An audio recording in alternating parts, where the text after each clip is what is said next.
Yo, what's happening, everybody? I appreciate you guys checking in. We're doing a little bit of a pivot today. We're hitting you guys a little earlier than normal, but then at the same time, we were set up to do some breaking down some game film. We had Leaky Fotu that we were going to kind of take a deeper dive in. Obviously, with all the Christian Wilkins talk, we already checked out Jonah Laulu. If you guys didn't see it, go check that out. We broke down his game film, but what was it, about an hour and a half ago, we got some news that we decided to pick up somebody, add somebody to the roster, a familiar face. Obviously, Pete Carroll is extremely familiar with. That's Jamal Adams. And so we're going to kind of get your guys' take on it, the chat, everybody. I'm going to get my guys' take on it. And we also have waived it's about a handful of players. We've waived about 5 players. We brought 4 players in. We'll check that list out. And we also, there's some rumors that there's another player that has come in for an interview that could potentially help out this defensive line. We'll get a take on that as well, man. But we're hitting you guys a little early. Appreciate you guys tapping in with us. If you can, hit that like button, subscribe, turn on those notifications if you can. I got Chris, Protect Show Podcast, as well as the Severe Raider. I'm 805 Raider, RealTalk Raider Nation. We appreciate you guys. Chat, I'm going to get to you guys in just a second, but I got to get to my guys, man. Severe, I'm going to hit you first, man. What's going on, man? How you feeling? Feeling good, man. You know, heard that message from Pete Carroll. Mixed bag there. You know, we can get into it, but it's good to hear from the head coach, man. Good to get camp back. It's like football time. It's football time. I can smell the grass. I can taste the watered down powdered Gatorade. Like it's that time of the year. The bad mix too. NFL's got to be top notch though. The NFL's got to be top notch with their Gatorade. Yeah.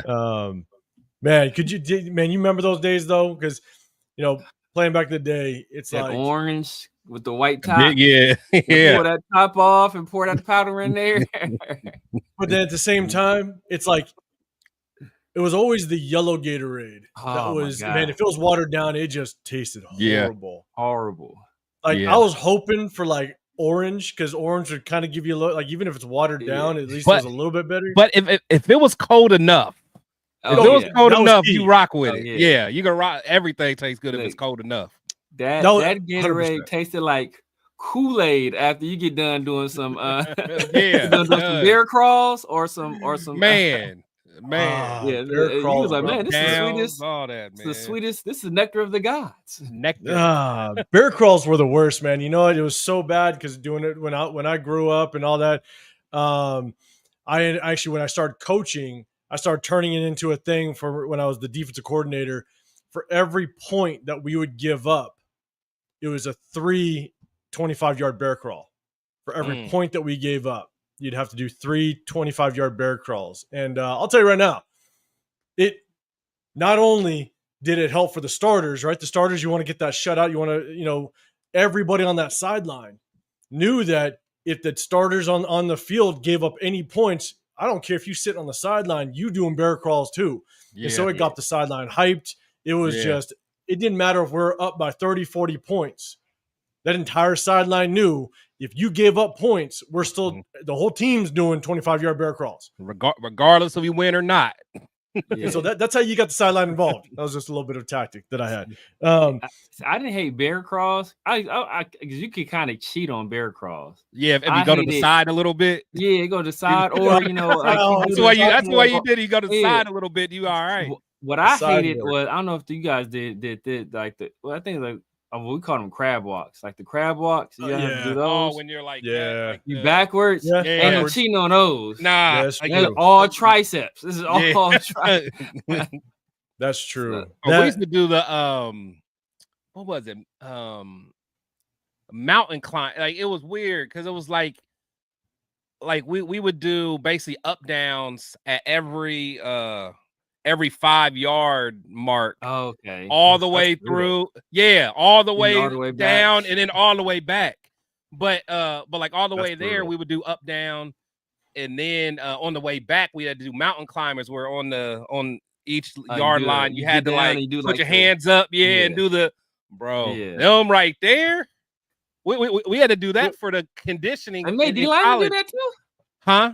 They made D-linemen do that too? Oh yeah. It took them forever, bro. It took them forever. See, the part that sucked though was whenever we would have to do stuff like wall sits. And yeah. But see, I didn't care. Wall sits were easy, but it was that burn. Is that burn? Fall off. If the lineman fell off, then you start back all over. Start over. Start over. Yeah. Damn it. Yeah. Then you'd always have that asshole coach that would walk up and down messing with people. Try to mess them up. Jesus Christ. Punch them in the stomach or something. Exactly. Make you put your hands out too. You make you put your hands so you can't cheat and try to put your hands on your thigh. Oh God, yeah. I'm telling you. See. All right, we're just reminiscing a little bit, man. I appreciate chat. I'm gonna get you in a second, but let me get to my guy Chris, man. How you feeling? What's going on, man? It does. It feels like football. Yeah, no, we're here, man. We're here. We I think during this off season, we've been trying our best to kind of grasp for straws, trying to figure out something to talk about, man. We got some real news and real stuff to talk about. And football's here, man. This is, as Raider fans, this is like the most excited we ever get because we haven't lost a game yet. We got these hopes and dreams and ambitions and so it's all good, man. I'm feeling good right now, and I'm just ready to get going so I get these parlays popping. Oh man, yeah. Hey, I got shit. I think I got the White Sox game right now. I got the under. I got the under 3 inning. Yeah, I got the under 3 inning. I think it's the White Sox. That a boy. I'm just saying. The White Sox suck anyway. They're trash. Yeah. White Sox versus Tampa Bay. Double Rays. Yep. All right. Cool, man. But hey, we appreciate it. And going off of kind of what Chris said, man, I appreciate everybody that has rocked with us throughout this offseason. Again, not a whole lot going on, but we try to keep it entertained with our start on bench, cut and all that stuff. We don't have one dialed up today only because we thought we were going to break down some film of Leaky Fotu, and we don't do those things when we do that. But news dropped, and we're going to kind of jump into it and have a little bit of fun. So, but again, we definitely salute to everybody that rocked with us in the offseason and just got into the chat rooms and just kind of chopped it up with us back and forth, man. Shout out to everybody that did rock with us in the offseason. But if you guys can, again, hit that like button, hit the subscribe button, and that notification as well. If you are new to the chat, just know we do a sub-only chat. It just kind of helps. One way of us showing our appreciation to all of our subscribers. So if you are new, it's your first time kind of hitting the chat, hit that hashtag new one just so we kind of know that you are new. Just want to give a little bit of a shout out. But let's say what's up to the chat. Appreciate everybody rocking with us. Robert Pena, first one in the building. What's happening, man? I appreciate you rolling. The 805 in the building. What's good, man? Isaiah rocking with us as well. Good seeing you. Enoon, what's happening, man? Appreciate you. Always good linking up with you in Bakersfield. Appreciate you rolling with your fam to that spot, man. It was cool seeing you. Jason, what's going on, man? Bart in the building as well. What's happening? Billy Davis, what's good, man? See, coach shows up early because we aren't doing a start bench cut. So that's when he decides to get up in the chat early. I see what you're doing. I'm going to have to put one together real quick just because I know you in the building. But, man, I appreciate you rolling. P-Ring as well. What's good, man? What's happening? Raider Hawaii, what's happening? Bueno in the building as well. Good seeing you. Desert Raider pulling up. What's happening? Let's see. Let's see. Let me see if we got any more. Looks like that is it. Appreciate everybody rolling with us. We got people trickling in as well, guys.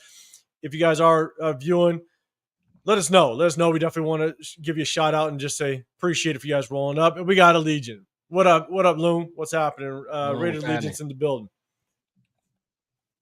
And with that being said, man, if you guys, as you guys know, week two, you got your guys on the screen. We're going to be there. Home opener. Let us know if you guys are going to pop through week 2, but we're going to be there in attendance for that game. Let us know if you're rocking through. And then open practice on August 2nd. I'm going to be there. I know there's also going to be a lot of Raider fans that are going to be there.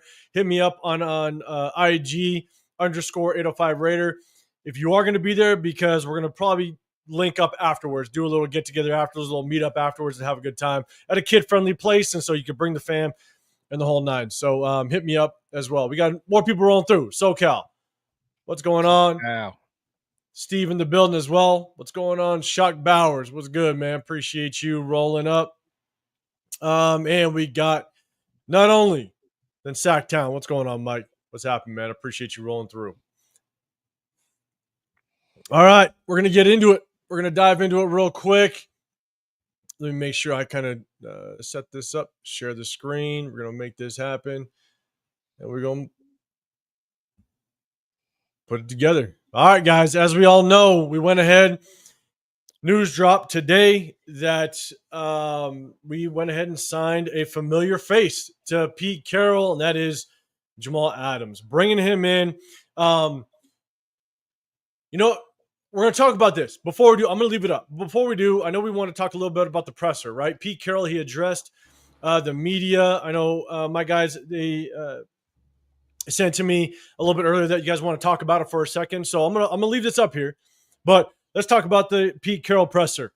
I was able to listen to about the majority of it. I have a little bit of a take on it, but let me throw it to Severe first. Severe, man, you heard the presser. What's your quick take on Pete Carroll addressing the media today, and any hot takes that you have from that? I mean, it was for the most part, it was a normal Pete Carroll presser. You know, he said he's setting the bar high. You know, he's saying he expects the team to win a lot of games, have a lot of saying success. all the right things. Yeah, saying all the right things except for one. Uh-oh. Except for one. Here's the hot take. Here we go, chat. Except for one. I knew that was coming. They asked him about the position groups, and he's like, "Oh man, I'm so excited about the secondary. Secondary, I think he said phenomenal, and it's so athletic, and you know, and so, they're tall and so athletic big, and fast. Paws. Yeah. You know, he was excited about Landon Roberts. He's excited about all these people. And then he said, "Oh, he was excited about Gino." And then he got the Ashton Genty. And then basically said, "Oh, you know, we're hoping we can find where Ashton Genty fits in." Like, what? You know, you hoping you can find where Ashton Genty fits in? Well, like, what kind of response is that? You drafted this dude at 6. You better damn well know where he fits in. He fits into 27, 28 touches a game. That's where he fits in. Damn well better. Everyone else better fit in around him. Exactly. Except for Brock. Brock is the only other person you'd be like, all right, I'm sacrificing Genty for Brock. Other than that, everybody else, look, bro, we drafted this dude at 6. He's the second highest paid running back in the league. Y'all fitting around. He's right where he at. He ain't fitting in. He's sitting there. Everybody else fitting around him.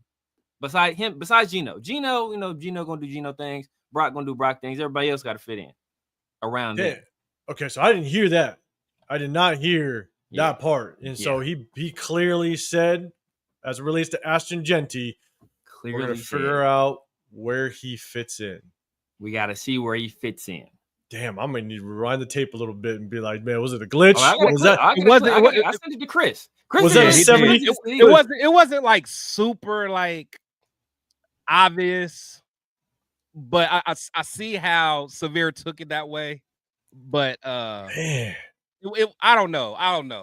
Is that old age kicking in? Is that a 73-year-old moment? No. He said it. He definitely said it. But I think the way he said it, and you know, Severe being Severe, already got his eye on Genty anyway, and he kind of side eyeing Pete anyway. So look, his little antenna went up. So he was already on it. Like I heard it, and I'm like, it didn't sound good, but. Well, when the Vikings drafted Adrian Peterson, they were like, you know what? We want to see where this guy fits in. No, bro, that's not what was said. So I don't want to hear none of that. Pete is look. That's what people always talk about all the time. Oh, Pete is all positivity and he's all old upbeat Pete. Yeah, you know, he out there wrestling and pinning people, and you know they got the dudes out there taking their shirts off, and they got the big old round ball in practice, and they're having all this fun. And the secondary is the best, most excited I've been about a secondary. And oh my God, and Landon is such a leader. He's going to be so great for us. And Michael Mayer, he's having an exceptional camp. Ian Thomas is a phenomenal camp. And Ashton Genty, I gotta see where he fits in. But no, bro, I don't want to hear that. And did you see the follow up though? Because and to your point, Severe, he's so positive. When he started talking about our defensive backs, he said this is probably the best set of defensive backs he has seen in his coaching career. And he had the Legion of Boom, right? I mean, he got number 0. What do you expect, bro? What do you expect? He said, that's a specimen right there. He said this could be the best defensive back group. Eating the daily bread. That's crazy word. That's come. Thy will be done. That will be done.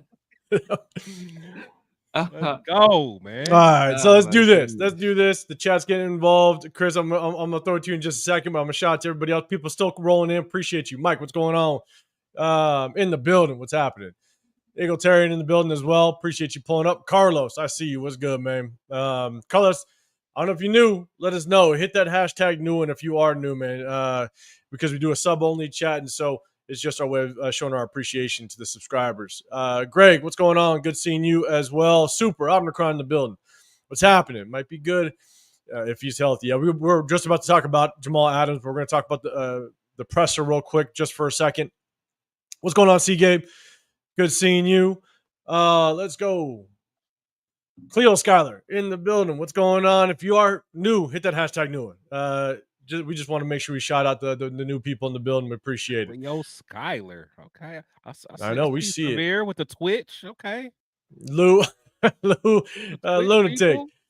He ain't gonna give out too much info. Chance it's about 95% chance. Man, I'm telling you, Loon, if that's Pete not giving out too much info, then we need to see where Ashton Genty's gonna fit. That's classic work. That is classic. I would go with that if he wasn't saying his secondary was the best secondary he ever had. Like if he didn't say, you know, he bigging up Ian Thomas. That's wild. I mean, but yeah. I mean, he is our second best tight end. So I mean, what do you expect?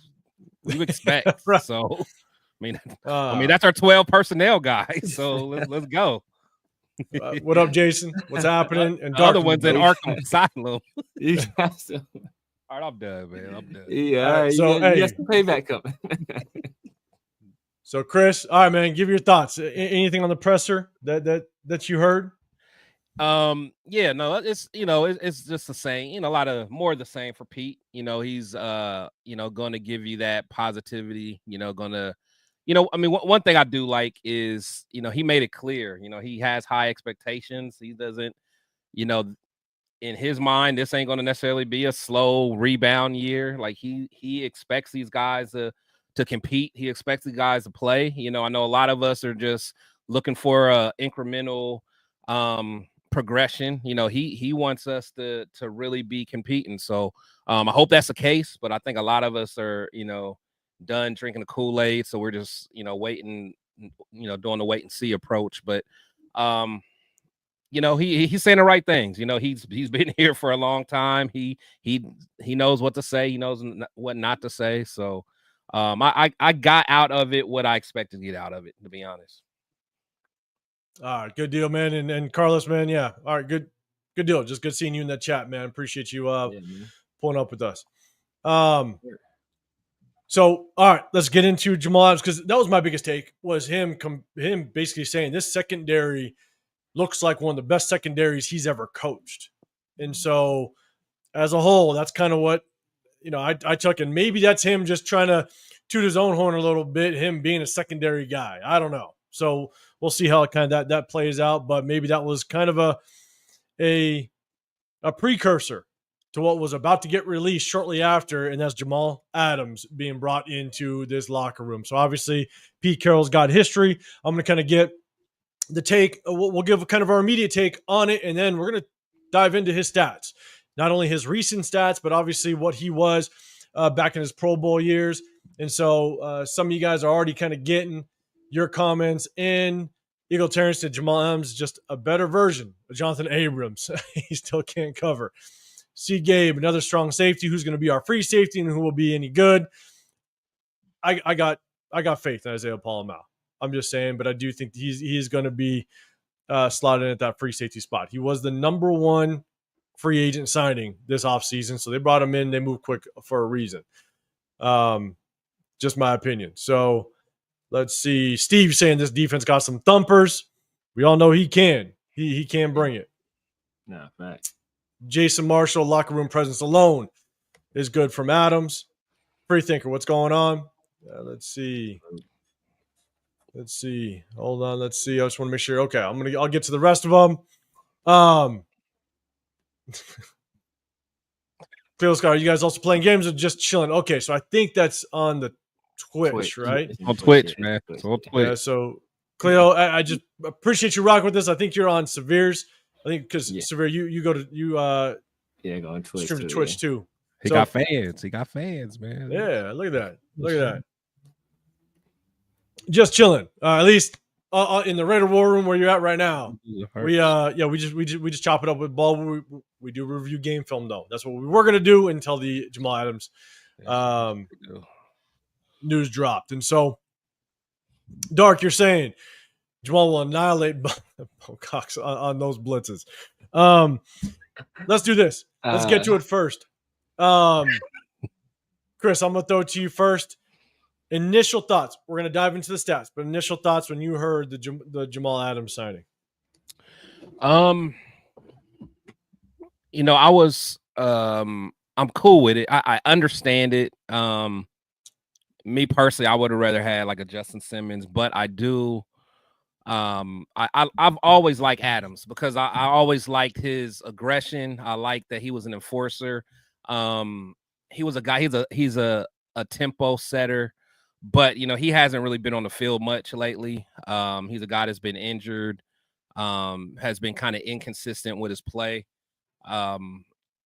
But I think for a defensive back group that doesn't have a true leader, I mean, maybe you could say Chin's a leader, but someone that can kind of set the tempo for that room, whether it's during practice or film study and all that stuff. He may be somebody that can bring some value to the team. Do I expect him to be the New York Jets version of him? No. But I think just someone that can just set the tone, because I think a lot of us kind of feel like at times our defense can be kind of soft. We've been lacking a true enforcer for a long time. So for that standpoint, I would like to see if he has anything left in the tank. Yeah, and Jason Marshall, you're saying Adams is for depth. Palomau and Chin starting safeties. Jack, you're saying what's up, Jack? What's happening, man? I appreciate you popping in with us. You got Pillaging. What's going on? Only problem I got is Adams' injury history. Other than that, he's still young. I don't know if he's that young. I mean, what is he? 30? 29. He's 29. Yeah. So as long as he can stay healthy, maybe he's got a couple more years left. Joel, what's happening? Jamal Adams, a big nickel role. Sounds nice. All right, let's see. Yeah, because you don't really want him covering too much. I will say that. It's going to be interesting. Raider White at 1.2925. I'm guessing 1.29 mil. I guess that's what the contract. I haven't seen the contract, so maybe we can look at it. Obviously, that's a big deal. It's got to be if the numbers are true, 1.29. It had to have been something like that. He's not going to demand nothing big. So yeah. So as long as that number is right, man, Raider White, I appreciate you pulling it up. That's a good number. That's not too bad. Again, for some of the points that Chris made. Chris made good points, right? Veteran presence. That's one thing we really don't have in this secondary. I got another point, but I definitely want to shoot it down to Severe. What's up, Jason Marshall? Appreciate you popping in. Severe, man, what's your initial thoughts on the Jamal Adams take? And we're going to look at his stats here in just a second. Yeah, I think it's a depth signing. A lot of people were clamoring for Justin Simmons. Jamal Adams is technically he's younger than Justin Simmons. I think like 2 years younger than Justin Simmons. So he's a guy that if you look at him, he's a guy that we're expecting, and this might be the case, expecting Jeremy Chin to slide and play the nickel role, play the big nickel role. So he's a guy that will slot right into that strong safety role when Jeremy Chin is down there. So we have another guy out there. So now we're not depending on a Trey Taylor or a Harper to kind of fill that void. So and I think he'll probably do a lot of him and Jeremy Chin, assuming Jamal Adams makes the team like that, and that we're making that assumption. Assuming he makes the team, him and Jeremy Chin, they're probably interchangeable a lot. So if you have those guys on the field, you can do some disguises with those guys and not really know who's going to be where or who's doing what. and any particular defense. And we all know that PG, he likes to tinker and likes to experiment and do mad scientist stuff with his defenses. So it gives him just another tool out there. And like you guys said, when Adams was coming out of LSU, like people were saying like he was a first round pick on his like intangibles and leadership alone. Yeah. So, like if he brings that element to our locker room, especially with this young secondary group, as was alluded to already, like I think that's invaluable. I think that'll be a valuable presence for those guys. No, I agree. And I'll kind of give you my take on it as well. Pillagin, you're saying even if Adams doesn't start, he'd be a good experience guy for the young safeties. And yeah, Chloe, we're streaming on YouTube as well. Appreciate you checking in with us. Pillagin, you're also saying maybe they play Chin in the slot and make Adams more of a strong safety in certain situations. That kind of alludes to what Severe was just saying, maybe moving him into the nickel role. And look, if he's more of a slot, that scares me, to be dead honest with you. I don't see Jeremy Chin being a true slot safety. Yeah, with certain packages. Yeah, maybe certain packages, and you're going to have to get if Chin plays the slot, you're going to have to get very creative. Patrick Graham is going to get very creative on how you move that quarterback. I mean, the one way you can help a slot corner in his coverage ability is blitzing off the edge, maybe moving the quarterback off his spot away from Jeremy Chin, right? So Jeremy Chin can now shade to one side of that slot receiver, and now he can kind of know he could take away one side, knowing that the defense is going to try to funnel that quarterback one way. That's one way you can help out Jeremy Chin, because Jeremy Chin's not the fastest. He's not the most athletic guy as it relates to, agility-wise, to keep up with an extremely slot and quick safety slot receiver. I'm about to say Chin. Yeah, Chin's like 4.4. It might be a 4.3 guy, but he's for sure a 4.4 guy. Yeah, Chin's you can be fast all you want, but doesn't mean you're quick enough. Quick, yeah. Oh no, yeah, I agree there. Quickness. Yeah, that's where. The thing is, like, I think for Adam, especially like in red zone situations, where he doesn't have to, cover a lot of field. He's a guy that can, move quickly. He can get after the quarterback. You could even see packages where, he's on the field, Chin's on the field. I think, of course, you got like a Landon Roberts. You probably even put Devin White. Like you got a lot of like guys that have speed, that can still tackle. So like, when you get in that red zone, I think Patrick Graham can, like Severe said, can do a lot of, things that are kind of, unique for the most part. With those guys, a lot of guys are interchangeable, but he's a short tackler. He gets after it. I'm cool with that. As long as we do it, wisely. Yeah, Lateef Cooks, appreciate you rocking with us. I'm sure it sure looks like Spytech is quickly getting rid of the Josh McDaniels AP players rather quickly with the 9-player sign. We're gonna talk about the other players that we waived and players that we brought on.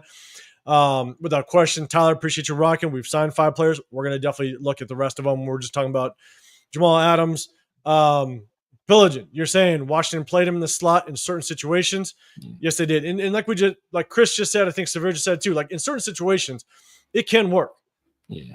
There's no doubt about that. You don't want to be in full time. Yeah. Because just situational. Yeah. Yeah. And it goes back to you can move the quarterback in certain ways to help out. Help him out playing slot receivers, but it also, you got to look back in the film. It's one thing when I was kind of clipping up the film of Jeremy Chin, and we want to definitely break down his game film. When you watch him in the slot, it's going against guys that aren't typical quick slot receivers, right? Like a guy like Puka Nacua. He plays a lot in the slot, but he's not that quick, traditional type of slot receiver. Right, he just understands how to create spacing. He understands how to sit and find soft spots in the zone, and so that's where Jeremy Chin played a lot when he played against slot receivers. It was against more of those type of receivers, not the quick guys. And I think that's why he did well. And you can use him that way.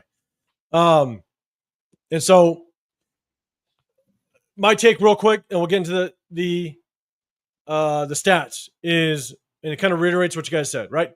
he's going to be a leader in the locker room. He brings in a veteran presence. We really don't have that true veteran presence in the locker room in that secondary. So I think he brings it there. The reason why he might have a chance if he stays healthy of staying on this team is because what happens if Jeremy Chinn is truly a box safety? What happens if Jeremy Chinn goes down? There's nobody else that's really in the secondary that's a true box safety except for Trey Taylor, which we don't even know what we have in him. And he wasn't drafted by this regime. So I don't know how much faith that he may not even make this team, to be dead honest. So you bring him in. If Jeremy Chinn gets injured or something like that, you got somebody that could slot in fairly easily and still play that box safety. And number 2, Jamal Adams, he blitzes extremely well. He does. We don't have a lot of linebackers that can get brought in certain situations. And what Patrick Graham has shown in the past is that he will play certain packages that bring in extra safeties just to blitz. Yeah. And now, do we remove a linebacker off the field to bring in a guy like Jamal Adams to be truly that blitz safety that can really attack from all different angles and get from A to B very quickly and bring that pressure to the quarterback? He could be truly a package type of guy. So as soon as I saw that we signed him, those are kind of things that popped into my head, just knowing what Patrick Graham likes to do and what our personnel looks like right now. So that was kind of my takes. See, what'd you say? Yeah, there goes Devin White. Oh shit! There's a package. They all gonna be on the package. Field. Oh man, we're gonna get after the quarterback. That's for sure. Oh, for sure. Man, it looks like it, man. If you could have Jeremy all Chinn, 3 levels too, right? Imagine us blitzing with those guys, and also Max doing what Max do, and Kuntz, like those guys beating their guy, and then Adam Butler doing some things, and then Christian Wilkins out there doing a stanky leg, you know. right. You know, I mean, just Adam Butler not jumping on people. Okay, yeah, get your boy. I'll talk to him. Don't worry, guys. Have JB sprinkle some holy water. All right, so let's do this. Let's go ahead. Upstate, what's going on? Appreciate you rolling with us. We're going to just jump over and look at his stats. All right, obviously there's not a whole lot going on as of recent. I'll kind of scroll on down. I didn't know he was from Lewisville, Texas. Lewisville, Texas was literally about 15 minutes from where I lived in Texas back in the day. So we'll take a look at his stats as a whole. Obviously, his Jets, the likelihood I'm not placing any bets on us getting the Jets, Jamal Adams. We won't get that. Yeah. We won't get that. It's not happening. But the previous 2 seasons, it's been a little rough. All right, last year, 2024, was with Detroit. Played 2 games, had some stats, 2 solo tackles, 1 assist. That same year, last year, he was with Tennessee. Played 3 games, 4 total tackles, 2 solo, 2 assists. Had some production with Seattle, but again, I think that only 9 games. But I don't know I think Seattle released him, right? I don't know if Seattle released him or they traded him. They traded him. They traded him too. Yeah, they traded him. Did they trade him? Yeah, I think they traded him. He was having a contract dispute with Seattle, if I recall correctly, or there was something with with the Jets. That was with the Jets. I think Seattle might have released him. Yeah, if I remember, Seattle released him. But 9 games, through 9 games, 48 total tackles is still pretty damn good as a safety. Yeah, that's damn good. Through 9 games. I guess it's him just staying healthy, man. Is it damn good or damn bad? Yeah, I think this was his injured year. I believe he was injured at the tail end of this year, 2021, as well. But again, don't quote me on that. Mutation, what's going on? All right, you said they released him, so Seattle released him. I guess I believe that's what you're saying. Isaiah, you're saying tore a quad in 22. Jesus Christ. It's rough. Here's another. I have it in my notes, but I forgot to kind of get to it. A lot of guys coming off injury. Max off of injury. Wilkins still injured. Kuntz off of an injury. Now we're bringing Jamal Adams. That's been nothing but injury prone. That's the hard part. Is we have a lot of injuries. Obviously Jacorian Bennett coming off an injury. Stokes that had some injured years. Now we're trying to revive him a little bit. God, that's tough. That's going to be tough. Sun Goddess, what's going on? Good seeing you. Cool, Kev, what's going on, man? Good seeing you in the building as well. So as we kind of look at these stats, obviously, here's the thing. We already talked about what we like about Jamal Adams and what he potentially can bring. But, man, you look at the stats, we hope he can be healthy. And he's had all of last season, he was basically injured, no production. What are we really going to get out of him? And Noon, I think you're kind of saying the same thing we said, and we agree. A blitz package could be scary. And yes. I think we agree. But outside that, you can kind of cross our fingers. And this is what actually makes, again, preseason is going to be very exciting. Let's see what he can bring. Let's see what he can do. And if we start to see some good things out of him, now we just cross our fingers he stays healthy. That's kind of what we that's what we can hope on. So we brought him in. Raider Hawaii, appreciate you with throwing some numbers down. Looks like it's roughly around a $1.2 million contract. If it is, cool. Bargain for what we potentially can get out of him. Low risk. Hopefully you can get a little bit of reward out of it. So yeah. I'll throw Severe, I'll throw it to you first last time. Chris, I'll throw it to you, man. Any final thoughts? We saw the stats. Any final thoughts? And we'll kind of get to the players that we released and players that we brought in. Any final thoughts on Jamal Adams? Yeah, man. You going me or go Chris? Yeah, Chris. Dang, man. Dang. Take my shine, man. Damn. But real talk, I just think that again, for what I want, somebody that can just set the tone, man, just give those guys just a spark. Again, we're not going to get the Jets version of him. I understand that we're not going to get the Seahawks version of him in 2020. I think he was all pro that year. So at the end of the day, a guy that knows Pete, a guy that again can help those young safeties, become a pro, do things the right way. Because we do have some young guys that we drafted over the last couple years, in that safety room. If we can get one of those guys to develop, then it'll be worth it. So we'll see. Yeah, absolutely. I think I have one more point is, look, if he does stay on this team, that's a hell of a special teams player if he stays healthy. And it's third of the game with a new kickoff rule. You need some ball hawks that are going to get downfield and make an impact. He could be one of them at a very inexpensive price. And so I do like that aspect of it. So Severe, man, what's your final thoughts on Jamal Adams? Yeah, just looking at his stats. The guy, he's around the ball a lot, especially as a tackler. Like 115 tackles at the safety position. That's crazy. This dude had more sacks in 2020 than Tyree has in his whole career. And more sacks in that one season than Tyree has his entire career. In only 12 games too. Only 12 games. So I don't like. That's 6.5 and 9.5 are both more than Tyree's ever put up in a season. So that is wild as a safety. So you kind of got to temper your expectations. I'm not expecting a lot out of Jamal Adams. More than anything, like you guys said, veteran leadership, solid rotational piece. I actually do like that idea that Chris brought up before about.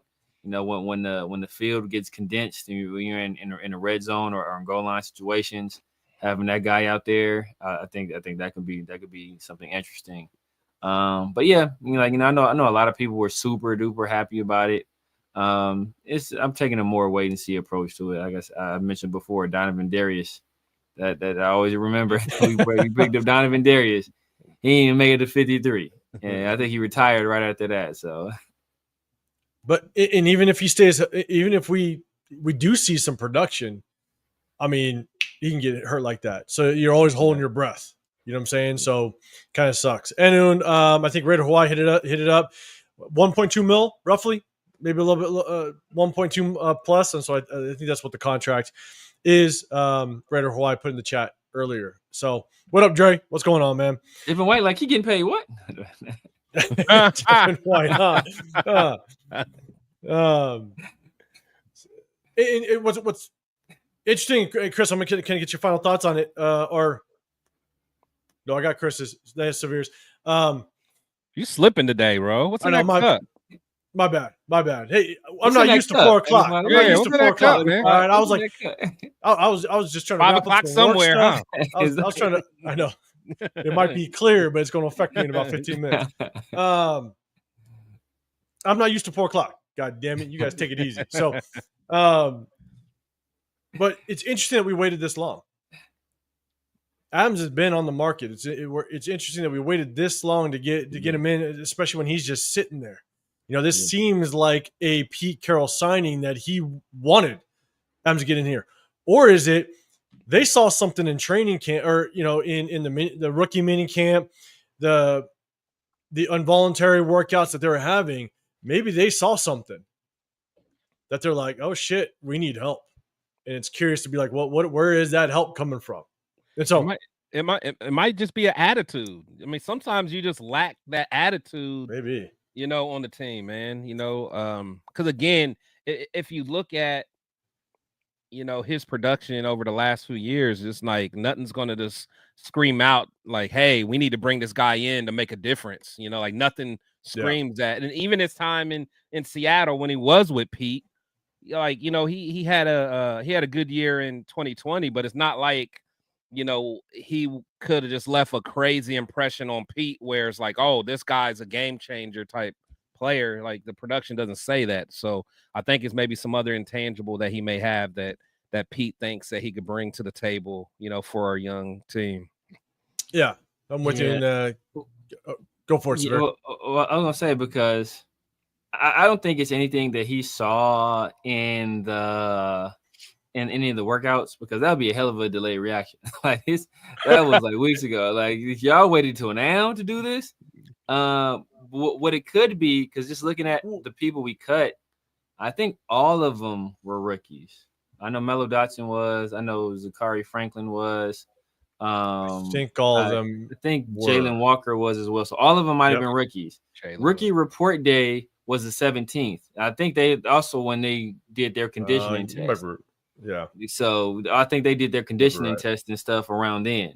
So if those guys, they weren't serious, or they came back in not the shape that the coaching staff was expecting them to do, or if the coaching staff gave them some instructions, hey, you know what, during this long break, this is what I need you guys to do. I need you guys to do this, or be in your playbooks. And if they weren't on top of that, then the coach was like, I ain't about to deal with this, bro. Y'all professionals. This ain't college. I ain't got y'all grown men now. So it could be a situation where, like, hey, these guys weren't doing what they needed to do. We got some veterans sitting out there that are cheap, that I know are about the business of football. And so we're going to bring those guys in. That's a hell of a point. That is actually a hell of a point. And Capio, I'm so glad the Raiders are making moves like other elite NFL, elite teams in the NFL for once, not signing an unknown guy who's been in the league 8 years with 20 career tackles. Let's go. All right. Hopefully he had a better health history, but it's okay. I'm with you. We're bringing in guys that potentially, to all the points we just made, definitely veteran presence, a guy that can make an impact, at least mentally, in this locker room, which is good. Raider Paul, what's going on? Good seeing you, man. D-Force in the building as well. Let Adams do what he's good at doing. Be physical in the run game, terrorize on blitzes, cause havoc, and force turnovers. Let's see if he makes it happen without question. So it's a good segue right into what we want to talk about next. Actually, Jack, you're saying Raiders signed 3 players today, and we'll need to cut 2 players. Wonder who. We're going to get into the players that we did make some movement on right now. But before we get into it, if you can, guys, hit that like button, sub button, hit that notification if you can. We appreciate it. We appreciate everybody that rocked with us in the offseason. It looks like moves are being made, and before we know it, we're going to blink, And bro, we're gonna be playing preseason games, and it's gonna be week 1. So, you guys, if you guys can hit that like button, subscribe, turn those notifications. Got Chris, Protect the Shield podcast. Got the Severe Raider, a Made of 5 Raider, Real Talk Raider Nation. If you guys can, like it as well. Like it if you guys are enjoying what you're listening to. Just Win, baby. What's going on? Prefer Justice Simmons. I know Chris just kind of said that. He mentioned that name as well. My two. What's going on? What's happening? We cut Mel Johnson, Jalen Walker. We're about to get into it right now. Jonathan Studios. What's happening? It's probably just a vet signing, $1 million deal for a year. I think Raider Hawaii said it's 1.2 ish. So good deal for a good veteran. I got you, Coach. I'll just sign right before training camp. Wifey wants to go Barbados this summer. Oh shit! Just want to get a little bit of paycheck and get some vacation money. Okay. Hey, business decisions. I like it already before training camp. Will Melby, what about your business decision? Your cup is empty, man. Look, you about to take a fake sip. It's still working. Hold up. It's still working. Fake sip. There ain't nothing in there. No, there's something in there. Hold up. Don't worry. Oh, okay. Don't worry. Can you see it? Okay, I see. You got a little. Oh, okay. See it shining a little bit. Hey, don't y'all question my shit. God damn it. I'm gonna text the wife. Let me stay out your cup. I'm gonna text the wife. I'm gonna tell her I need something with a little bit of color in it. There we go. These guys are gonna calm down. Get some alcohol with some melanin. Let's see. Dre, you're saying we're sign Trey Henderson and say to man, it ain't gonna happen. It ain't gonna happen. It's cool. I ain't putting money on it. Let's put it that way. Bad. But we all have said it since he's fucking up. That organization right now is a mess. That's for damn sure. Capio, do you guys think Labe makes the cut? Real quick answer, Chris. I'll throw it to you first. Do you think he's gonna make the cut? I don't see what he does. Think so. I mean, if you guys are telling me that touchdown Tommy was brought in to do special teams and return punts and kicks, and I don't see why you keep Lobby, because he's not gonna make. I don't think he'll be top. He won't be in the top 4. I can't see him in the top 4 running backs. So what would be his purpose? That's true. That's true. Severe, what's your thoughts, real quick? Yeah, I don't think he makes the cut. I think he'll be a practice squad guy though. I think they'll definitely bring him back for the practice squad, but I don't think he makes it 53. And losing a race to a YouTube influencer is not a good look for him too, man. Did he? It's not a good, yeah. Did I miss something? Yeah, what's the name? I show Speed or whatever. Speed is cooking everybody, bro. He's getting to everybody. Yeah, he did RG3. RG3 bad too. Yeah, but RG3 old, man. He old now, but RG3 just last week. RG3 said he ran like a 4. He's still running a 4.3, and he went out there and got cooked. Yeah, that wasn't no 4.3. That wasn't no got cooked. I think he raced no allows too, and he was like keeping pace with him. Oh, did he? So yeah, I see that. Oh yeah. So for me, man, it's like I show Speed did. RG3 out here. Only thing he racing is the playing a race car. Like, that's a whole different story. That's the only thing he doing. So I guess here's my thing is I don't think Don Labe makes the 53. And Severe, like you said, maybe practice squad. That's kind of what I see. What I'd like to see with all the hype of one of our draft picks, if Don Labe doesn't make it, and you want to get as much versatility as this one player, maybe that Tommy Mellott kid can play a role somewhere in third downs and be more he better, bro. He better. I'm just saying. I'm not saying it's going to happen, but I mean, if this kid is as good as people are saying, then, as good as Turf is saying, yeah. Shit, put him on a screen route. You know, put him in the flats on 3rd and 19 when everybody's running deep. You get this kid in open space. Maybe you do that. I don't know, but I'm not saying to do it. But I think what Dylan Labe was, what everybody was high on last year. I never really saw that out of him. I didn't either. But I don't know. I think he goes practice squad, in my opinion. I don't see a world where he makes Christmas his team. tacos in Ohio in about 2 months. What up, Chewy? What's going on, man? I appreciate the super chat. Yeah, look, there's something in there, but it's just water today, guys. No goddamn Zimas. I think it was Cole Kev starting the Zimas. No. The only person that could have the Zima rumor around him is Chris, because I started it years ago. I'm just saying. I'm just saying. No. That was a good live though. That was before my YouTube days. That was fun. Yeah. So, all right, what up, Raiders, Chris and Chewy? Appreciate the super chat. We're gonna link up for that August 6th preseason game, 49ers, man. It's gonna be a good time. Raiders for Chris, or Chris Raiders, what's going on, man? Appreciate you popping in with us as well. And I'm seeing a bunch of Zima shit. God damn it, Elmatic, what's going on? Good seeing you. Appreciate you popping in. All right, let me go ahead and pull up the next topic. Let's have a little bit of fun. Here are the players that we signed and the players that we cut. So let's go through the players that we cut first. You got Keyshawn Smith, Jakari Franklin, Jalen Walker, Mello Dotson. And so, chat, let me know what your thoughts are on it. Is there a shocker on here that was cut? Chat, let me know. And let's go through the cuts first. They look like all undrafted free agents. I think every single one of them were. None of them we actually drafted. I'll be honest, the one shocker for me was Mello Dotson. I was shocked that Mello Dotson wasn't even drafted. I thought he was going to get. I thought he was a late round draft guy. He goes ahead and gets cut. I thought that he had a chance to compete a little bit. Apparently, I was wrong. But Severe, to your point, some of these guys, there's a reason why they don't get drafted. And when they report back, maybe they just didn't do their homework, and maybe there was something underlined that we didn't see that is the reason why he is cut. But Chris, I'll throw it to you first, man. Any shockers on the players that we cut so far? Yeah, I think Mello Dotson was a guy that I thought had an opportunity, a chance to potentially make the team, as an undrafted free agent. I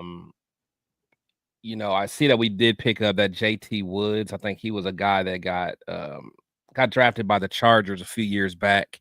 I think he played a little bit of safety as well. So I know I think he was on the practice squad with the Seahawks while Pete was there. So they may look at him as somebody that can, potentially play a role down the line or at least compete in camp.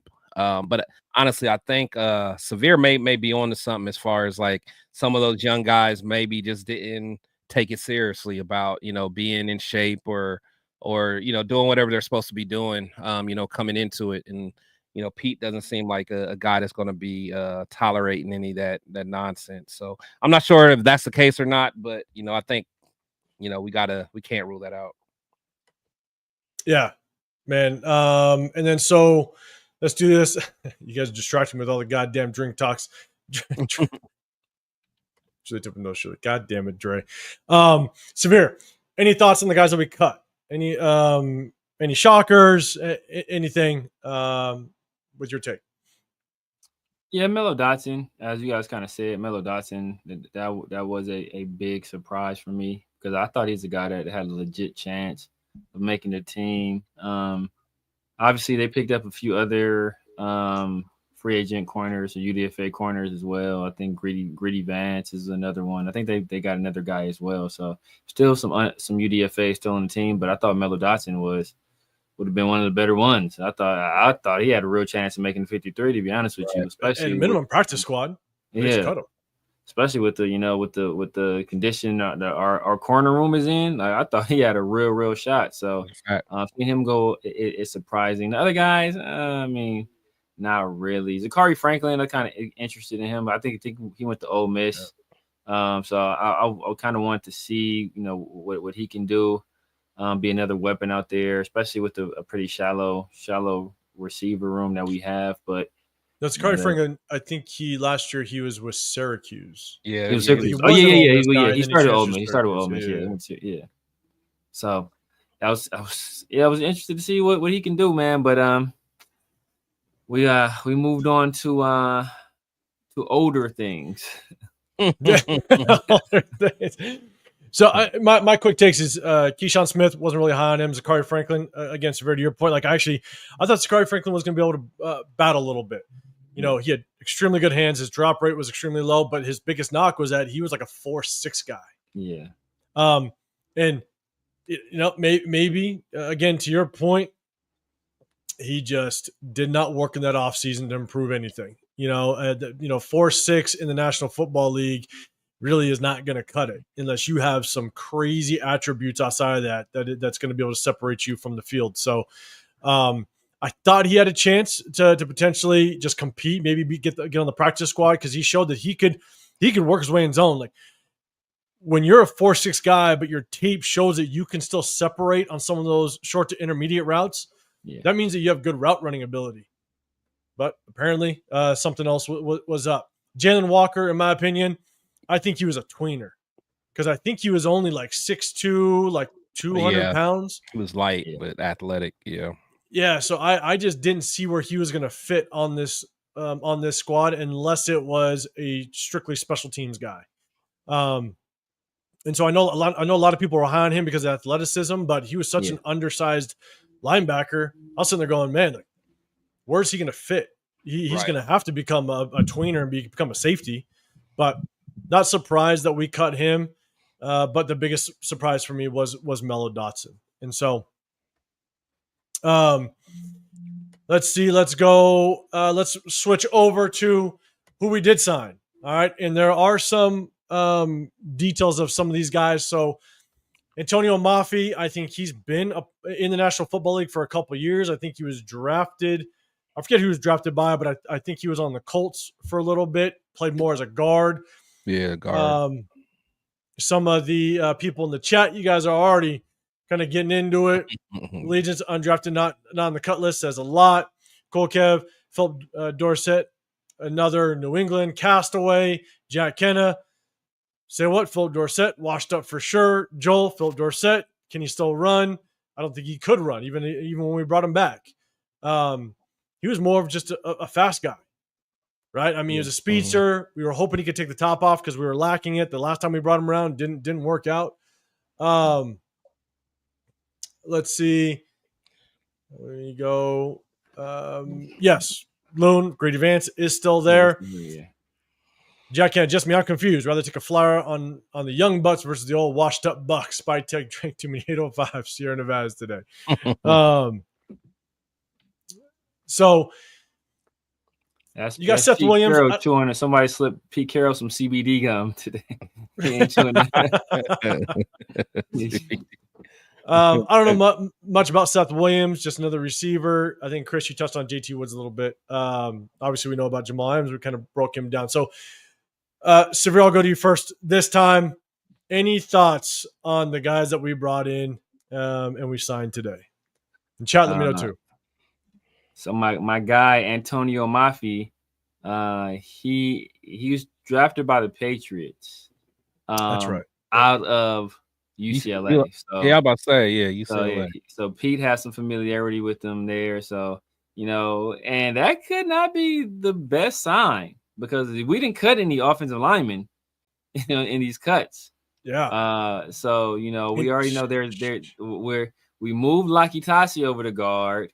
We converted Thayer Mumford over to guard. Now we're signing Antonio Mafi, who's a guard. I'll pull something up while you're talking. So it could be a situation where they're not that confident in guard. So, they're trying to add some more competition, maybe light a fire under some guys that they want to see more out of. So that's interesting. And then Philip Dorsett, I mean, he's a guy, he couldn't make it the roster last time. In a receiver core that wasn't super great. But I will say, Trey Tucker, you've been put on notice. You've been put on notice. If they bring it in smallish speed guy, Philip Dorsett, that's a clear shot across the bow to Trey. So I don't know what happened, but he better get it in gear quickly. Oh, so Kelly, doesn't make sense. So Chip Kelly was Mafi's coach, huh? Mm-hmm. All right, there's a little connection there. Justin Brown, appreciate you hitting that like button. Yeah, if you guys can't hit that like button, definitely appreciate it. What up, Ben? What's happening, man? Appreciate you popping in. Maffia's not that quick footed though. That's not. But he's a big boy though, isn't he? He's a big boy, but he's not that quick footed. He's like you might as well put Thayer out there if you're gonna put him out there. So, but here's the thing, right? It kind of goes to. I think I mentioned it on Sundays when we went live on Sunday. Is trying to figure out what run scheme is Chip Kelly going to run. You move Thayer Mumford down, which is a big body. Is Pete Carroll going to lean more towards a power run scheme with Genty? And you get a guy like Antonio Maffi, which is more of a big body, more of a bruiser, as opposed to kind of that quicker zone scheme type of guy. Are we starting to move? Are we starting to kind of see what Chip Kelly wants to do? Because you moved Thayer Mumford down for a reason. We have a lot of undersized offensive linemen at the guard position. Thayer Mumford, Parham, not very big. My boy my boy Meredith, I like him, but he's not very big, right? So he's an undersized guard as well. Are they trying to beef up and run more of a power run scheme? Because Genty can run Genty would be damn good in a power run scheme. Are we seeing the pieces of the puzzle starting to come together a little bit? I think Genty can do either, honestly. I think he can do either. Yeah, with his instincts. But I get you though. I get what you're saying. You know what I'm saying? I think if you ask Chip Kelly, is he going to run a power scheme or is he going to run a zone scheme? He's going to tell you yes. He's going to say yes. Yeah, he's going to tell you yes. Agree. So, he's going to do – so these guys have to have some kind of versatility there.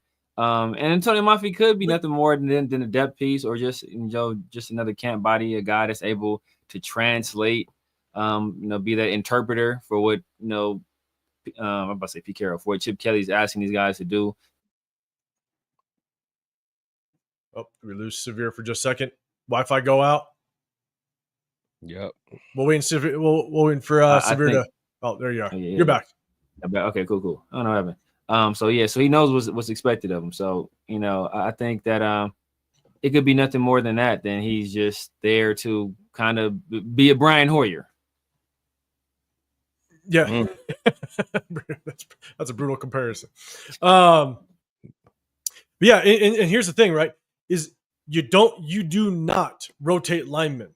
And so whatever that starting five is going to be, if it is Thayer Mumford finds his way starting some way, somehow, Thayer Mumford, you're going to start to lean more towards a power run scheme because I don't think Thayer Mumford is going to be very good in that zone scheme, which is tough because you got Ashton Genty, which can be very good in the power run scheme, can also run zone. I don't disagree with that, Chris, at all. But then you got the Mostert. We got Raheem Mostert. That's more of a zone guy. He is not a power run guy. So how do you kind of work this with Chip Kelly? So obviously a lot more to kind of deal with, a lot more to work out, but it's going to be very interesting to see just kind of how Chip Kelly pieces this offensive line together. And so, Chris, I'm going to throw it to you in just a second. What up, Jeff? What's happening, man? And shout out to Jeff. If you guys are going to attend the New England game, Jeff has got a lot of stuff going on. So hit up Jeff. Make sure you guys hit him up and link up with him because they got a lot of events going on for that opener, that week one opener in New England. So, Raider Ray, what's going on, man? Appreciate you popping in with us. Good seeing you in the building as well. So, Chris, I'm going to throw it to you. Any thoughts on the guys we signed? I know you talked about JT Woods just for a second. We already kind of ran through Jamal Adams, but any thoughts on the guys that we actually signed on before we get to the next topic? Yeah, I think, Maffi, a guy that, as you guys know, that has some experience with Chip, I think it'll be good. Specifically, with us having Laki Tassi, over there, maybe he could just be there specifically to work with Laki Tassi, show him how to be a guard in this system. Like he may be a mentor for him. I don't know. But yeah, and you know, someone like Philip Dorsett, you know, he's just a guy with speed. Is he a guy that someone maybe Chip can figure something out with him with his speed? I don't know. If anyone can do it, Chip might be the type that can, you know, get the most out of someone with that type of speed, you know, with some of the college schemes he's been doing over the last few years. So we'll see. And then Seth Williams, I don't know much about him, and JT, yeah. You know, he's a guy that probably will have minimal impact, but at least has some familiarity with Pete. So we'll see. Yeah. I'm with you. Rock, what's going on? Is this just Chip stocking O-line because his high play count system demands it? I don't think so. I think we're getting a really good look at as many offensive linemen as possible, because he's not going to run, in my opinion, and guys, you know, my guys can correct me if they feel I'm wrong, but he's not going to run that high-paced offense you used to see in college. I think he learned his lesson back in the day. Yeah. You can't transfer that type of offense to the National Football League, right? You got to learn how to control that clock. You got to understand just kind of how to manage the clock within the game. And so I don't see him run that high-powered offense, and you're not going to rotate offensive linemen. So I think that this is more about him getting a really good look, because you don't want to rely on rookies, right? Yeah. Caleb Rogers, rookie. Charles Grant, rookie. You don't want to rely on those guys if you don't have to, because they're also late third round guys. You know, you can almost look at them as early fourth round, because we traded back and, you know, we got them at the tail end. So I think this is just us or Chip Kelly doing our homework to say, look, if we don't got to rely on these guys, if an injury happens, this is kind of a fail safe. So you guys thoughts on that question? Severe, I know you got your history with Chip Kelly, UCLA guy, all that stuff. Got any response to that? Yeah, he's evolved his offense a lot. I want to say last year with Ohio State, he was one of like the slowest paced in all of FBS. So like he went from one extreme to the other. I remember that Jason Kelce was talking about he lost. I think Jason Kelce, so he was down in the 280s when he was playing with Chip and the Eagles, just because of how much like they were running and how fast that tempo was. So he's changed his game. He's a guy that's really adaptable. He's not entrenched in any particular philosophy. He's going to go with what works. So if he sees something is going to work, or if he sees something is going to be effective with this particular unit or whatever, this offensive scheme, whatever he has a vision for, then he will adapt to it. So I don't know. Right now, I just think that there's a lot of uncertainty at that guard position. To be honest with you, I just think there's uncertainty about that guard position, and nobody has really taken that job and put a stranglehold on it. So they're going to bring in competition and throw bodies at it, hoping that one of these guys steps up to the plate and says, you know what, I am the starter, and they separate themselves. Yeah, with you, Chris. Any thoughts on that? No, I mean, he's pretty much spot on. Again, I do think that Chip, he has, at least from a pace standpoint, he definitely has kind of switched up. But I feel like he knows when to speed it up and when to slow it down. And I think, we're going to have to do that quite a lot this year, depending on the teams we play. There's going to be teams that we might have to outscore, but there's going to be teams where, we're going to want to keep, a Mahomes on the sideline, as much as possible. So I think from that aspect, I think Chip should, I think he'll have a good aspect on how to attack teams that way. So, so we'll see. Yeah, and Chewy with the super chat, man. Appreciate it. Jamal Adams just here for the moral support. We'll see. Or the vacation, was somebody else said. So you just never know. And here's the thing, and the last thing I'll add before we get to the next topic, and Chewy, appreciate the super chat again, man. Is I would love to see monsters in the trenches. Guys that are going to set the tone, right? Not only, we look at guys like Jamal Adams or Jeremy Chin, we're like, man, they're going to be tone setters. Yeah. You got to remember, you can be a tone setter if you have a massive offensive line. Oh, yeah. That comes in and just beats the piss out of interior defensive linemen. You're moving chains where the defense gets you in 3rd and 2, and you just pound the rock, and all of a sudden you convert on that 3rd and 2, and you're moving the chains. That was our Super Bowl year. That's what them linemen did that year. They were bullies, man. Exactly. Road Raiders. Like, if you could take the heart of the defense and beat up Chris Jones on the interior, and we looked it up on Sunday, when you got the Denver Broncos that have one of the best interior defensive linemen, they rush that quarterback, they get after it. They have one of the better interior defensive linemen in the National Football League, and you can beat them up down the field. That's tone setting. Yeah. That's momentum changing.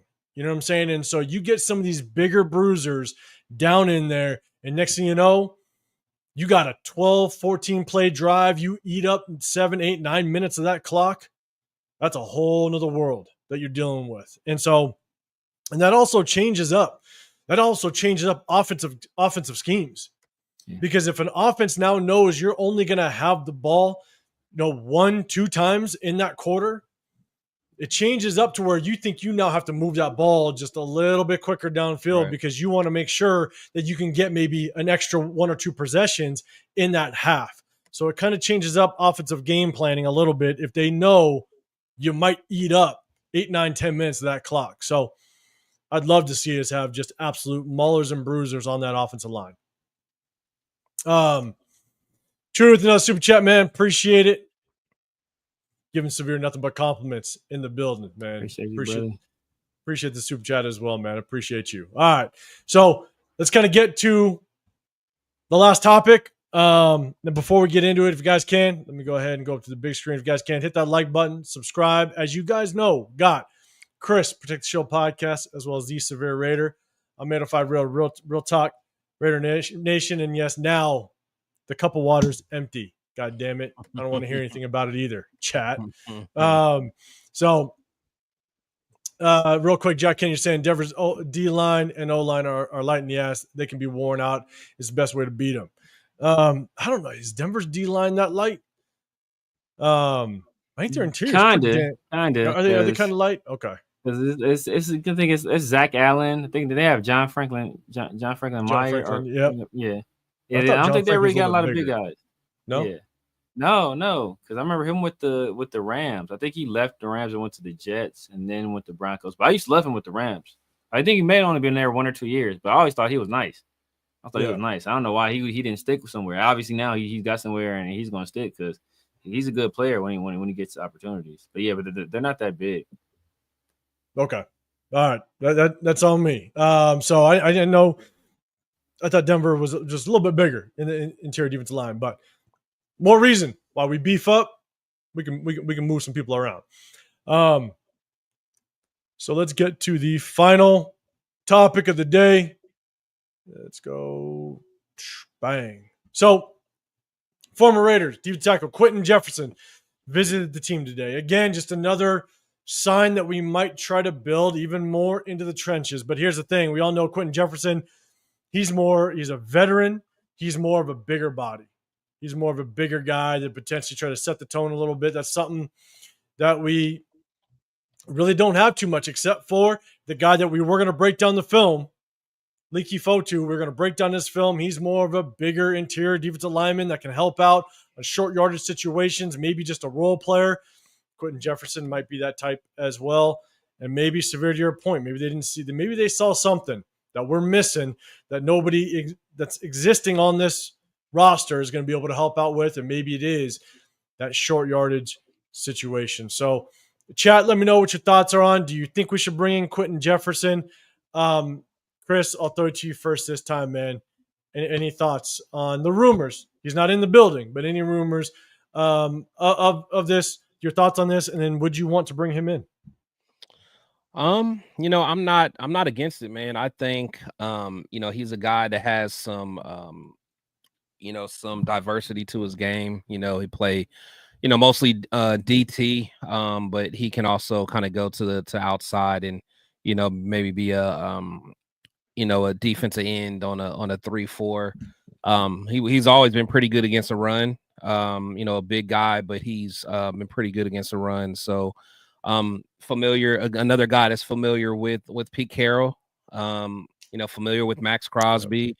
So I wouldn't mind taking a look at him, because especially with Wilkins probably out, and I again, we do have some of the other guys that this is just going to bring some additional competition to camp, so it's going to get those guys getting after it. One thing about Jefferson, I feel like he had a pretty good motor to be as big as he is, so I'm good with it. And she was saying he's 6'4", 290. Yeah.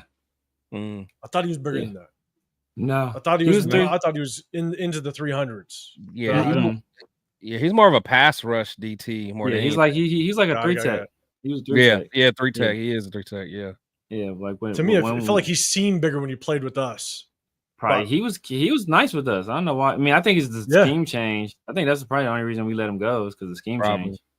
Because I liked him, and I remember he was getting props. Like people. Like he was, when we picked him up, people were giving him a lot of respect, saying like he's one of the most underrated 3-techs in the league, and like his peers were saying that. So, he's like he spent I think this would be his third time or fourth time with Pete. I think he started with Pete, then he left, then he went back, then he left and came to us, left and went to the Bills. From the Bills came to us and then went back again. Third time. Yeah. Yeah. So this will be his fourth time if he goes back, if he signs with us eventually. But yeah, just like as Chris said, some versatility. Another interior rush guy. He's a guy that really, if you think about it, he's another guy that can kind of be a mentor for a Zach Carter or for a Jonah Lualu, like in that same vein of player where high motor guys can play some inside, can play some outside, can rush the pass, but also pretty good against the run, whether they are in their interior or they're on the outside. So I think it'd be a quality signing. And that just depends on how you want that room to be. If you want makeup of young guys and old guys you want, because this could be some security against the Christian Wilkins not returning, or if he is end up being on that pup list and it extends into the season, he has to miss that initial 4 weeks. This would be a guy that can slide into a role and still offer some production on the interior. So when you just look at his stats, right, in 2024, he did play a total of 12 games, even though he bounced around, right?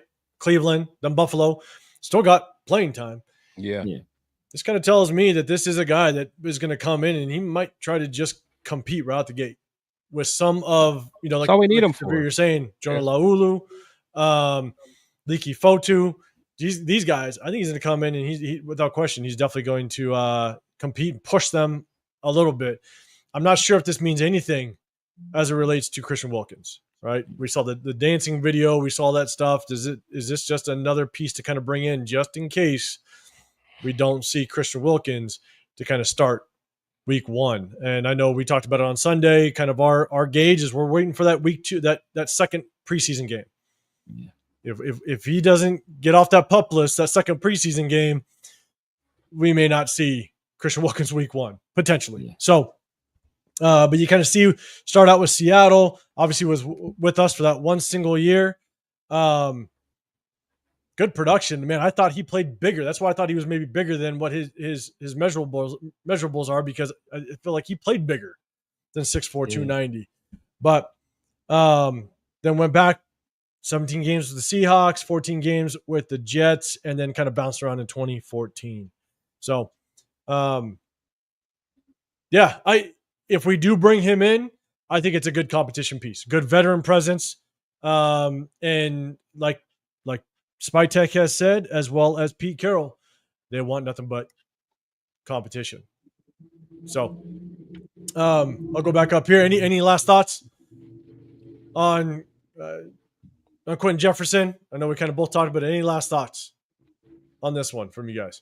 No. I mean, Pete Carroll really playing the oldies. He's trying to he's really trying to bring back either, if not guys that he's coached before, guys that are extremely similar to guys he's coached before. You know, you look at he's already had Adams, Quentin Jefferson. Some people have compared Genty to Lynch. Some people have compared Porter to Sherman. He's like really trying to recreate some of what he had in Seattle. So it's interesting. He is.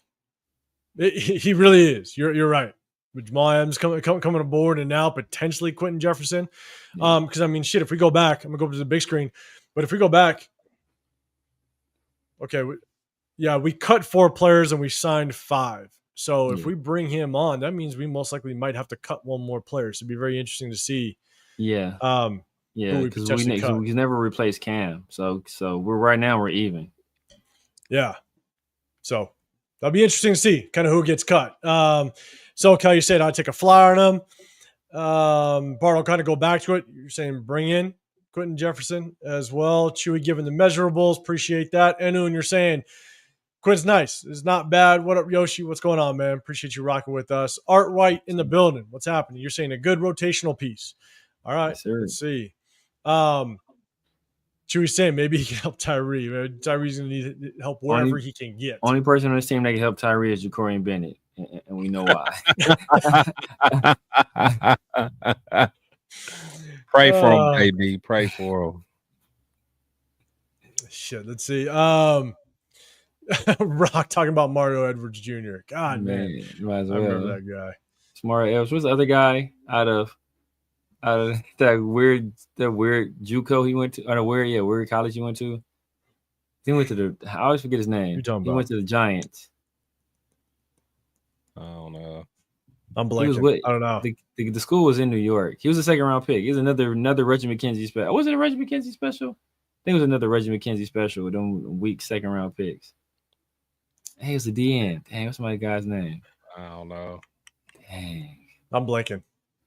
But Mario Edwards Jr. God damn, that was Florida State. I thought he was gonna be nice. Yeah, cool. Kev Q is old. Yeah, I mean, shit. Looking at his run. I mean, he was drafted in 2016, so he's been in the league for 10 years. And so,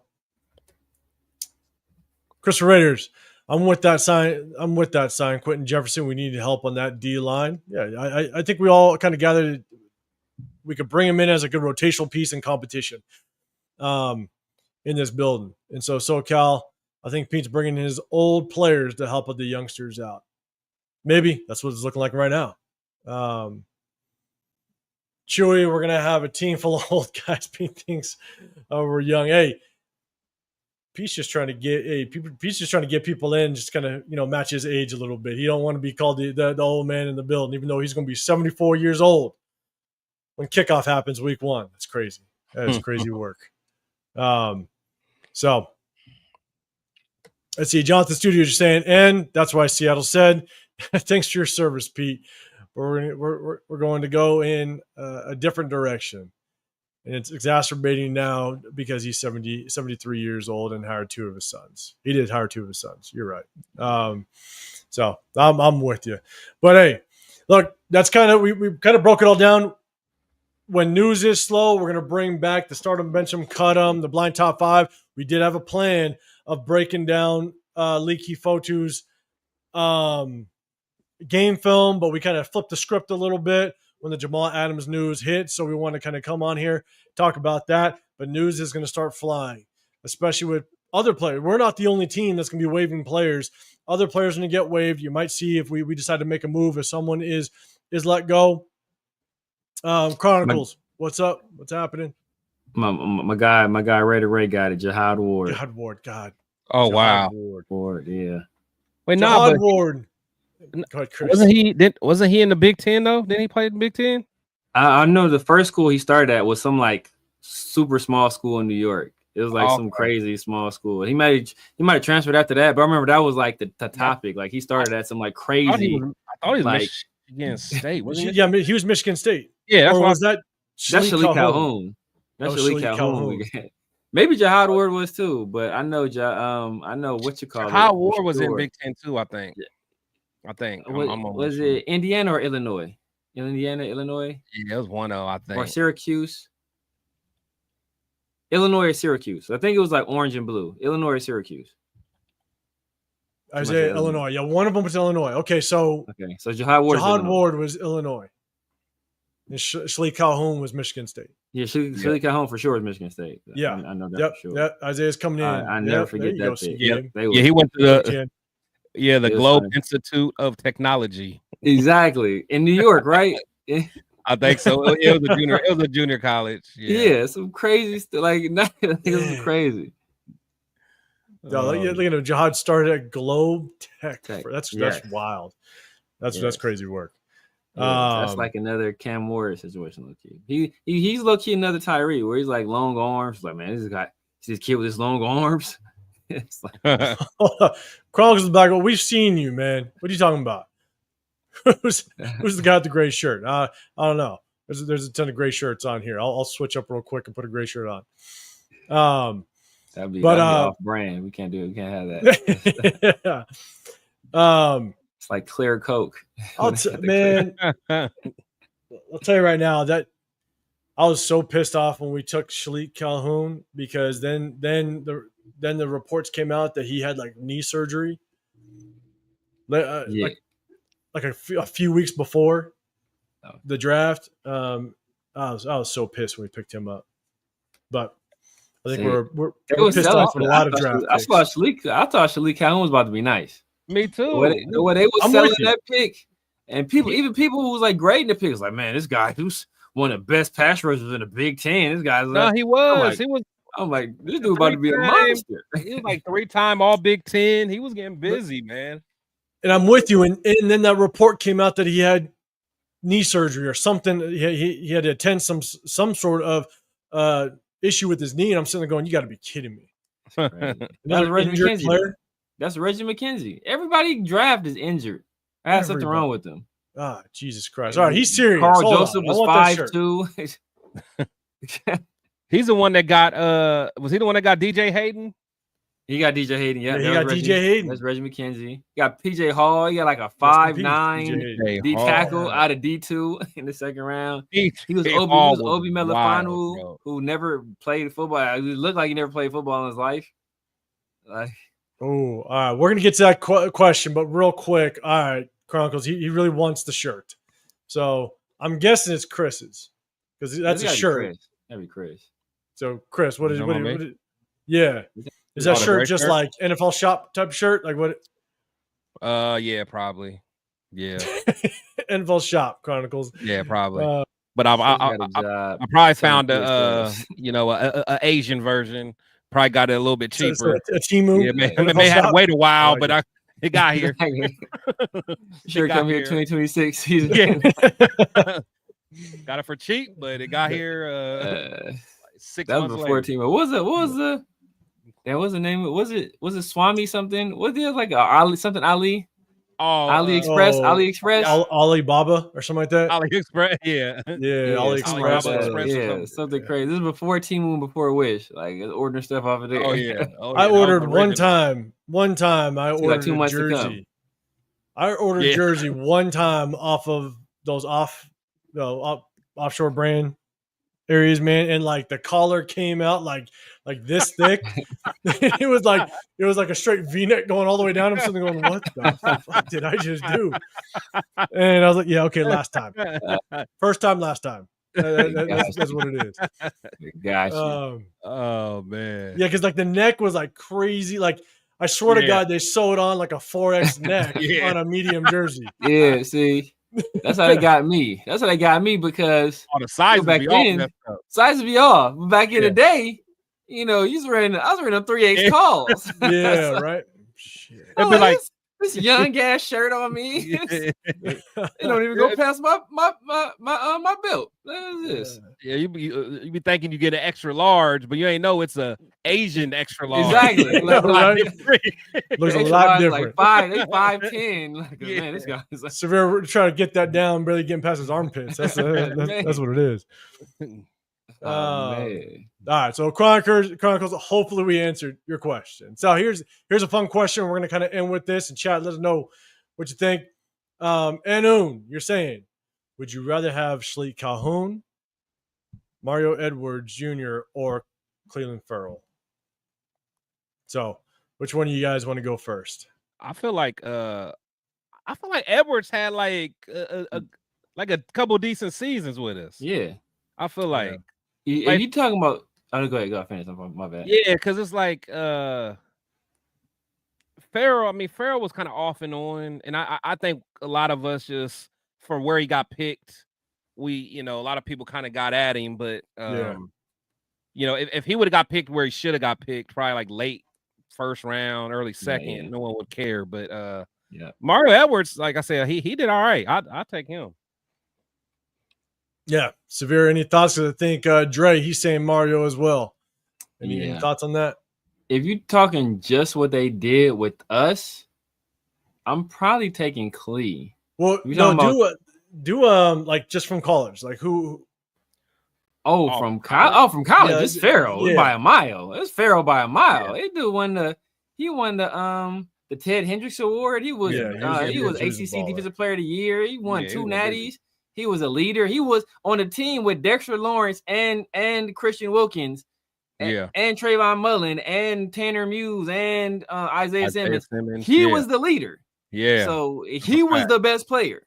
He wasn't the best prospect, but he was the best player. So you're taking college, it's Clee. It's not even close. We talking about what they did in the league is Edwards. Edwards. All right. Yeah. Clee, is he starting in Washington? I know he's getting some burn. He might be starting. I think he was starting. Yeah, he might be starting. Yeah. I say he was starting. He was getting some burn in the playoffs. So exactly, he didn't. It didn't seem like all these dudes leaving us and seeing playoffs. Yeah, everybody, and half the goddamn people end up at the 49ers, and my entire extended family, my parents, everybody are 49er fans, so I hear about it all the goddamn time. Byron Young won a chip. Neil Farrell won a chip. Farrell, that's wild. He won a chip with the Chiefs the year before. Did. Byron Young won a chip with the Chiefs with the Eagles last year. What's going on, Sean? Yeah, man. So it's crazy work. So, and when you're answering, you'll take Farrell. All right, you'll take Clelin Ferrell. So let's do this. All right. So we kind of look as we know, right? We have our segments, start them, bench them, cut them.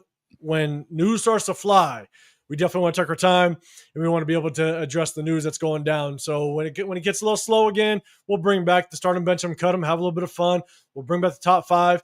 Again, we were going to break down Leaky Fotu's game film, but we flipped the script and want to talk about Jamal Adams. And so the next time we jump on, if there's not a whole lot of news going on, we'll definitely break down some more game film and get into that. So we definitely appreciate you guys rocking with us.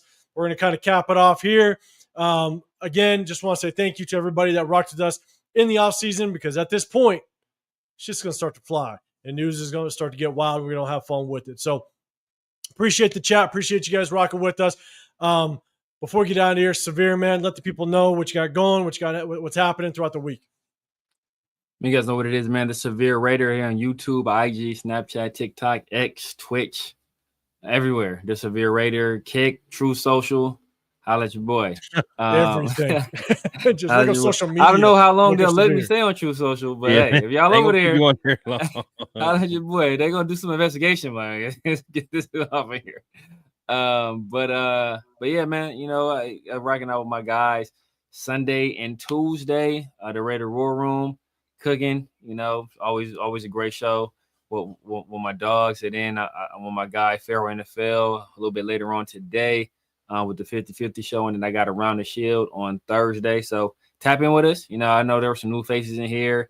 If you haven't subscribed to all of us, please just take the time to do so. If you haven't taken the time to hit that like button, do that right now, because that really goes a long way toward promoting our videos, putting us in the algorithm, and which allows us to get more exposure. The more exposure we get, hey, we start doing more stuff, and it's a lot more interaction, makes it a lot more fun for everybody involved. So make sure you guys show my boy some love.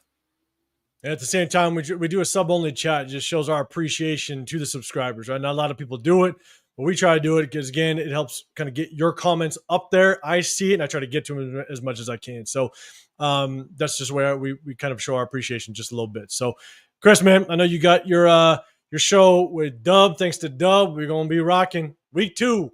Home opener. If you guys are gonna be there, hit us up. Week 2, we're gonna be right. But we know you got your show, but man, let everybody know what they can expect from you as well outside of the Raider War Room. Yeah, man. Definitely check me out on all social medias, Protect the Shield Podcast. I love interacting with everybody, always down to talk ball with people. So, I definitely enjoy that. But as you guys know, this show Tuesday, Sunday, and actually this is probably going to be our new time. So definitely make sure, lock it in and let us know how you guys like this time anyway. Just give us some feedback. But yeah, and also got my show Dub with Dub Raider. Make sure you subscribe to him. We do a show that is pre-recorded that he drops every Sunday. So we're back recording this week and gonna be back at it on Sunday. He's been out of town, kind of working and grinding. So we missed a couple weeks, but now got the show back on the road. So yeah, so that's kind of what we're doing, man. And again, like my brothers, just want to reiterate what they said, man. Make sure you hit that like button, man. Hit that like button. It's free. Cannot let you guys know how much that helps us, man. We're trying to be some of the most, well, not be or try, but we're actually some of the most authentic guys in this Raider space. Not only Raider, but I think just YouTube, sports talk period, man. And we're all about the people. So support us. We're not asking for super chats and all that, man. Just hit that like button. Yes, sir. Super chats are appreciated though. Yeah, super chats are appreciated, but we do it because at the end of the day we have our day jobs. At the end of the day, we do it because we have a passion for the Raiders, like we all do, like everybody in the chat does. But at the same time, we try to just bring the knowledge that we have of the game and to everybody, but also share the knowledge we got, but also get the knowledge from the chat. And that's why if you can spread the word, it's just more people that can kind of get involved and get their knowledge as well. You know what I'm saying? And so we have fun. We have a good time. We definitely appreciate everybody that rocks with us. And once again, thank you to everybody that did rock with us in this off season because it goes dead. But we know who you are. We definitely appreciate you guys. So we appreciate it, guys. Remember, hit that like button, subscribe, turn on those notifications to Chris Tech Show Podcast, The Severe Raider. I'm 805 Raider, Real Talk, Raider Nation. We'll see you guys in the home opener. If you guys are going to be there week 2 of the preseason against 49ers, I'll be there. Chewy's going to be there. We're going to rock out. Hit us up. We're going to have a little bit of fun. So we appreciate you guys. Have a great rest of your day. Shit. We'll see you guys on the next one. We out of here.